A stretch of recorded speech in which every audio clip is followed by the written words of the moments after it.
Hello, everybody. It's Rick Ruby down in Charlotte. Welcome to this week's episode of the Street Smart Millionaire, where I talk about how to make money, how to save money, how to grow money, how to give away money, how to live a balanced life.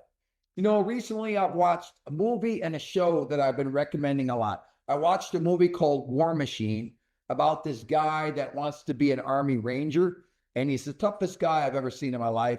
And I saw a lot of me, and I saw a lot of my boss in this movie. I think we're both really tough and really driven. And I think I go the extra mile. I think my boss goes the extra mile. And I don't know many people that are as tough as this guy in War Machine. And maybe I'm giving myself too much credit, but I'm pretty tough. I mean, I have just been through a lot of adversity in my life, and I've always overcome it. I've risen up and I've done really well, broken a lot of records in the mortgage business and the coaching business. And I look at things like, you know, when I think about toughness, I talk about making the extra phone calls, going the extra mile, going extra with the clients to make sure the employees are happy, the clients are happy, the referral partners are happy. You know, I've got my 25-year anniversary in 2 weeks as a coaching company. The core training has been open 25 years. We've created about 767 people that make $1 million. And we've had about 2,800 get $1 million in the bank through all these years. We've had about 9,000 clients go through our program. We carry about 800 clients at a time, 900 clients at a time. And I got a big event coming up in Palm Springs. We're sold out. I'm really excited.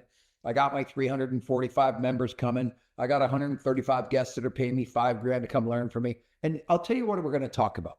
We're going to talk about finding some courage. And I think, what is courage? Courage is what you do in spite of your fear. We're all afraid. I'm afraid of being a failure. I'm afraid of not being valuable. I'm afraid of going broke. So those fears have motivated me. They've helped me create some courage to seek out mentors, hire coaches, make more calls, whale hunt, chase clients, call clients that are mad and fix them. And I think that you've got to develop some courage if you're going to be tough. And I think a lot of people are okay in their life and they're not seeking help. And for me, I'm a big fan of this. Hey, I need some help. I need some help with my marriage. I need some help understanding God. I need some help being in better shape. I need some help making money. I need some help investing money. I think you have to seek help. It's very powerful. So I think we got to find some courage. We got to drop the pride, and we got to seek good counsel. You know, the Bible says seek good counsel. It doesn't say seek any counsel. It says seek good counsel. So when it comes to the mortgage business, making money, growing money, I'm really good at this. So, you know, I look at the stock market right now, and yes, I said I wouldn't buy right now while the war was going on. I'm 97% invested. I'm 3% on the sidelines. I'm waiting for the war to be over to put it in, but it's exploded. The last week and a half have been spectacular. I look at, since the beginning of the year, the picks that I've been making for myself, that I've been telling my friends what I'm making. So these are the picks that I call. I like Amazon, I like Tesla, I like NVIDIA, and I like Oracle. If you look at those companies this year, they're all up year to date. Now, when you look at my aggressive picks, these are my if you like to go play blackjack and you want to gamble, I like Circle, I like CoreWeave, I like Marvell Technologies, and I like SLB Silver. Now, those companies in the last 3 months are up like 40 to 60%. And the big companies that I picked are up like 8% year to date. So they're making a lot of money and they're doing really well. And I think like Tesla's been beat up a little bit, but I think it's on a nice run right now. I think that when you look at stocks, there's about 4,600 publicly traded stocks, and they fit into 4 buckets. The S&P 500 is a bucket. The Dow Jones is a bucket. The Russell 2000 is a bucket, and the NASDAQ is a bucket. So you can buy the bucket, you can buy the SPY, that's the S&P 500, you can buy the Dow, you can buy the Russell, you can buy the NASDAQ. So you can buy the whole bucket, or you can buy the individual stocks. So I own the whole S&P 500. I own about 10% of my money in the QQQ. Then I own Amazon, Tesla, Oracle, NVIDIA. I do have some more stocks. I have Circle, I have CoreWeave, I have Marvell Technologies, I have SLB. So I have about 13 or 14 things right now that I own in my portfolio. A lot of people have too many things. I'm not telling you what to do. I'm only telling you what I do. Now remember, sales and P&L. Those are the 2 areas that money is made. So if you're a good salesperson, whatever you're selling, like I was doing a budget for one of my employees and her husband made 26,000 this month in commissions, that's really good. And I think that selling loans and making $5,000 a loan, selling real estate, making 15 grand a deal, selling financial planning and making, 50 to 100 points commission on the amount of money that you bring under management. I think salespeople make the money. I think real estate, mortgages, financial planning are the best sales industries. Now, when it comes to a P&L, realtors have a P&L, financial planners can have a P&L, mortgage men can have a P&L when they're a net branch or an owner. So I think all the money is made in being a salesperson and running some kind of a P&L. Now, I work in a mortgage company. I work at Cross Country, which is the number one mortgage company in America. I'm probably fifth or sixth biggest branch at Cross Country. So I'm not the number one guy there. We've got some of the best and brightest loan reps, branch managers, regionals. I mean, it's a great company. I work there. I own the core training. I worked for a training company for 6 years, and then I opened my own. I never planned on being an entrepreneur. I've always been an employee of somebody's, and I just find better to do what you're told and not have to do all the thinking. I kind of heard something one time where it said, generals do the questioning so soldiers don't have to. I've always been a really good soldier. I think in the coaching business, well, let's look at some definitions. Let's talk about a salesman. A salesman's job is to acquire and retain clients. So in the mortgage business, I teach people how to call on realtors, good realtors, how to work their past clients and how to work their VIPs. In the financial business, I teach my financial planner, who I've been coaching for 17 years. It is gigantic, like number 8 in the nation. I teach him to go after whales that have $10 million in assets. My very good friend Damien is a plumber that I've been coaching for 7 years, and he makes a couple million a year net. And we chase property managers. That's who he chases. So everybody in business has the ideal client. So for me, my ideal client does 20 million in production as a realtor lender, or as a loan rep working for my mortgage group. I'm looking for people to do 3 to 5 deals a month that I can grow. So at 20 million, somebody's successful in the mortgage and real estate business, and I'm going to grow them to 50 or 100 million. That's really what I do. I take people from 20 million to 100 million, better than anybody on the planet. I don't love people that are over 100 million. They're normally not that open to learning. They don't think they're broken. They're not frustrated. I don't blame them. They're some of the top people in the world. I mean, top realtors and lenders in the nation, there might be a couple hundred each in real estate lending that do 100 million. I've probably got 30 of them in my program that do 100 million between realtors and lenders. So sales really boils down to acquiring and retaining clients. So for us, we call on realtors, we go to open houses, we whale hunt. So in my mortgage company, we call on realtors that do 10 to 20 million. In my coaching business, we focus on people that do 5 to 30 million. And mostly my main coaching is like 20 million and up. That's my level 3. I have a level 2 and I have a level 1. So sales is about acquiring and retaining clients. Like I have 345 coaching clients in my level 3. I've got about 115 in level 2. I've got about 500 in level 1. And keeping them with good coaching is really important. So I look at my business and I always break things down into 3. So the 3 main things for the core training: did I fill my events? Yes, I filled November. Yes, I'm filling in May. Do I have great coaching? Yes, my people are up year to date. And number 3, do I have a good sales force? Which I'm working on building a better sales force. I'm always looking for new salespeople to train to come work for me and help guide people into a coaching relationship. So number 1 job is sales. Number 2 is management. Management is really the execution of details. And normally when you make a little money, you can hire good managers. So I have a lot of managers that work for me in the mortgage business and the coaching business. So I pay people to make sure the details get done, so I don't have to do too much management. Number 3, you got to be a leader. And leader is about influence and it's about growth. Influence means you're helping people make a decision to go from point A to point B. Growth is you're watching them grow in whatever category you're their leader. And then we talk about coaching. So coaching for me is just flat out win. So you have your best year ever. I'm a good coach. I'm going to the Charlotte Hornets game tonight to watch them play Miami. If Charlotte wins, he's a good coach. If Miami wins, the Miami guy is a good coach. And so I think that it's really simple. Salespeople acquire and retain clients, managers execute details, leaders influence, and coaches win. So I consider myself a really good salesman and a really good coach. I'm probably a pitiful manager and an okay leader. That's how I rate myself in those categories they're working on. I read John Maxwell every day.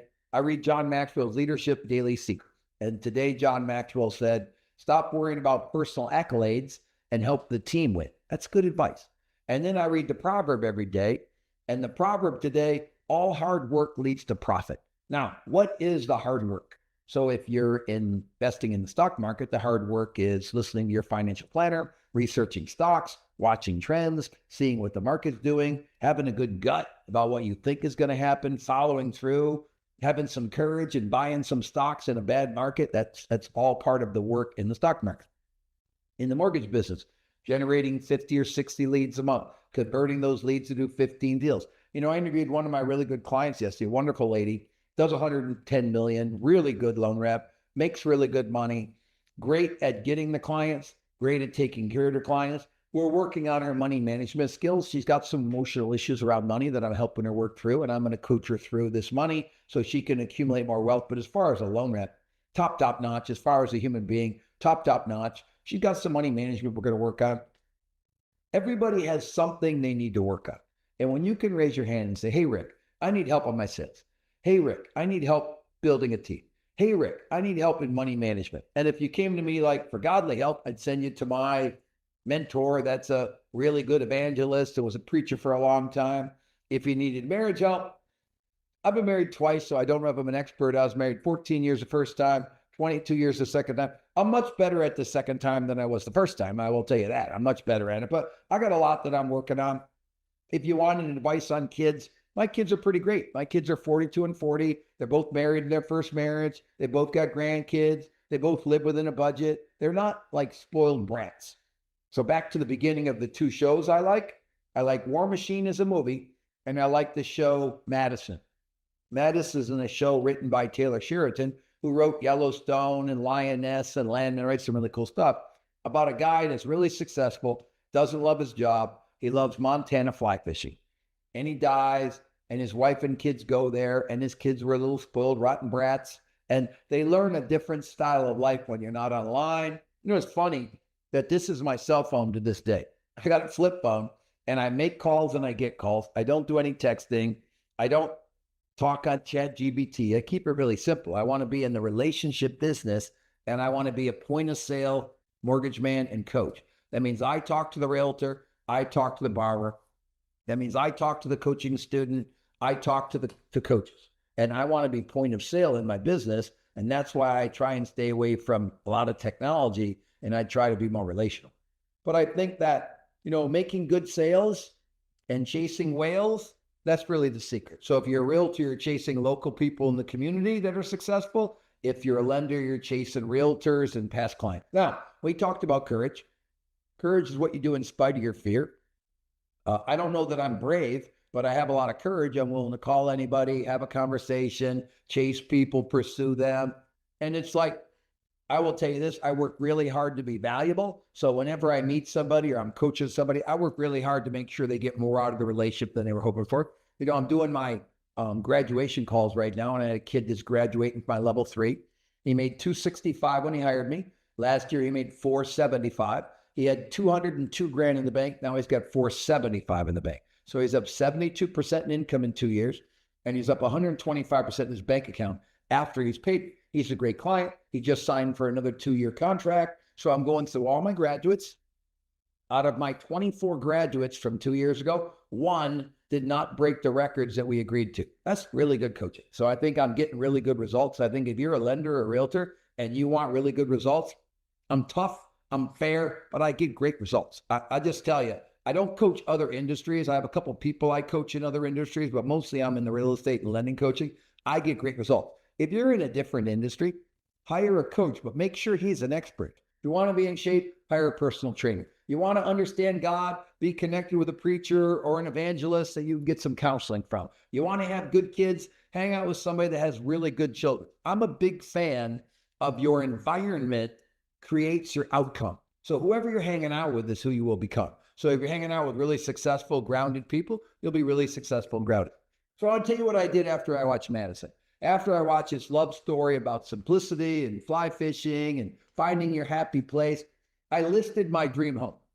I built a home 2 years ago on an island, 3 acres on the lake, big giant house, 8-car garage, everything I ever thought I wanted.